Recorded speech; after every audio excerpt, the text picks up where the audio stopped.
ঠিক আছে, চলুন বিষয়টির একেবারে গভীরে প্রবেশ করা যাক। রাজনৈতিক ঘটনাপ্রবাহের আড়ালে মাঝে মাঝে এমন কিছু ঘটনা ঘটে যায় যা শুধু একটা নির্দিষ্ট এলাকা নয়, বরং পুরো রাজনৈতিক মহলকেই একেবারে নাড়িয়ে দেয়। প্রাপ্ত রিপোর্ট আর তথ্যের ওপর ভিত্তি করে আজ আমরা ঠিক এরকমই একটা অত্যন্ত সুপরিকল্পিত আর চাঞ্চল্যকর ঘটনার বস্তুনিষ্ঠ বিশ্লেষণ করতে যাচ্ছি। আজকের এই আলোচনায় কোনো আবেগ বা জল্পনা কল্পনার জায়গা নেই, বরং আমরা ধাপে ধাপে দেখব কিভাবে একটা রাজনৈতিক হত্যাকাণ্ডের নীলক্ষা তৈরি হয় আর তার প্রভাব কতটা সুদূর প্রসারী হতে পারে। পশ্চিমবঙ্গের মধ্যমগ্রামের দোহারিয়া এলাকায় ঘটা একটা অপ্রত্যাশিত ঘটনার দিকে যদি তাকাই, একজন বিশিষ্ট রাজনৈতিক সহযোগীকে তার গাড়ি থামিয়ে একদম পয়েন্ট ব্ল্যাঙ্ক রেঞ্জ থেকে গুলি করা হয়। কিন্তু না, এটা কোনো আকস্মিক দুর্ঘটনা বা নিছক কোনো সাধারণ অপরাধ ছিল না। রিপোর্টগুলো থেকে একটা ব্যাপার কিন্তু জলের মতো পরিষ্কার। এই ঘটনাটা ঘটানো হয়েছে একেবারে ঠান্ডা মাথায়। এই প্রাথমিক তথ্যটাই আমাদের সামনে এমন একটা ভিত্তি তৈরি করে দিচ্ছে, যার ওপর দাঁড়িয়ে পুরো ঘটনার পেছনের কারণ আর পদ্ধতিগুলো আমরা আরও গভীরভাবে বিশ্লেষণ করতে পারব। এখন প্রশ্ন হল, নিহত ব্যক্তি অর্থাৎ চন্দ্রনাথ রথ আসলে কে ছিলেন? উনি কিন্তু সাধারণ কোনো রাজনৈতিক কর্মী ছিলেন না, বরং তাকে দেখা হতো বিজয়ের কারিগর হিসেবে। প্রাপ্ত তথ্য বলছে, বিধানসভা নির্বাচনের শীর্ষস্থানীয় বিজেপি নেতা শুভেন্দু অধিকারীর যে বিশাল জয়, তার পেছনে অন্যতম প্রধান চালিকা শক্তি এবং কৌশলবিদ ছিলেন এই চন্দ্রনাথ রথ।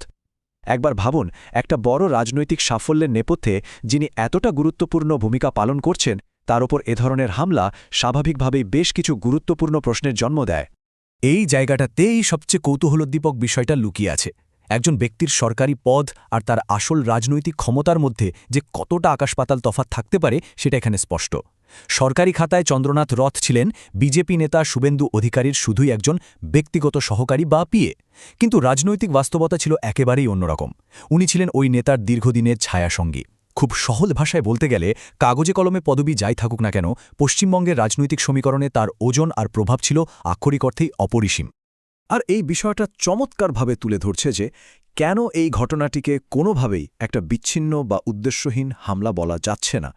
সূত্রগুলো একেবারে স্পষ্ট ইঙ্গিত দিচ্ছে যে এটা রীতিমতো ছক কষে করা একটা হত্যাকাণ্ড। মানে আবেগের বশবর্তী হয়ে হঠাৎ করে কিছু করা হয়নি। পুরো ঘটনাটাই একটা ঠান্ডা মাথার ষড়যন্ত্রের নিখুঁত বাস্তবায়ন। এই ষড়যন্ত্রের পর্যায়গুলো একটু বিশ্লেষণ করলে এর পেছনের ভয়াবহতাটা আমাদের কাছে আরও পরিষ্কার হয়ে যাবে। হামলার অপারেশনাল ধাপগুলোর দিকে একটু নজর দেওয়া যাক। রিপোর্ট অনুযায়ী অপরাধীরা প্রথমে মোটরসাইকেলে করে চন্দ্রনাথ রথের গাড়িটিকে বেশ কিছুক্ষণ ধরে ফলো করে।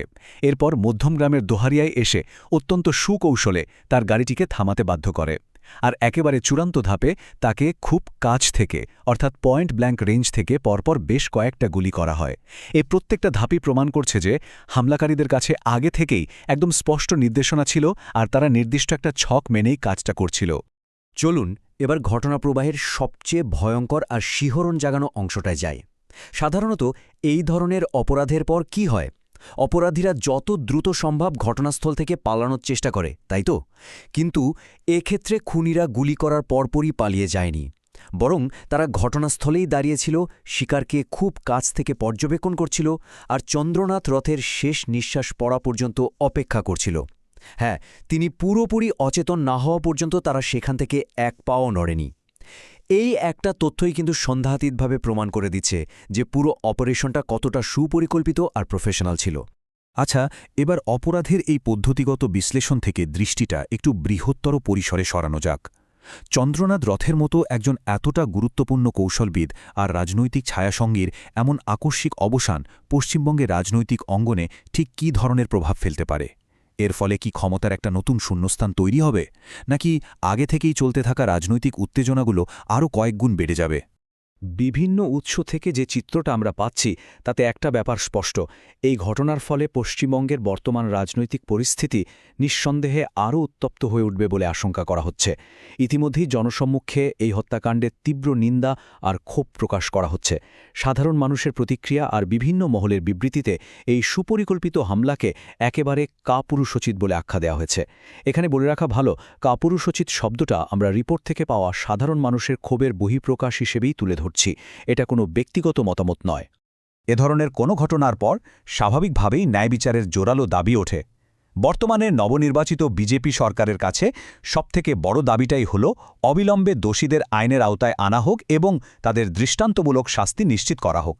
এই দাবিগুলোই প্রমাণ করে যে ঘটনার পরবর্তী পরিস্থিতি কতটা সংবেদনশীল আর আইনের শাসনের উপর মানুষের প্রত্যাশা ঠিক কতটা তীব্র। পরিশেষে এই পুরো বিশ্লেষণটা কিন্তু একটা গভীর আর চিন্তামূলক প্রশ্ন রেখে যায়। যখন রাজনৈতিক সমীকরণ মেলাতে এরকম ছক কষা আর সুপরিকল্পিত সহিংসার আশ্রয় নেওয়া হয়, তখন তা দীর্ঘমেয়াদে আঞ্চলিক গণতন্ত্রের কাঠামোর উপর ঠিক কী প্রভাব ফেলে?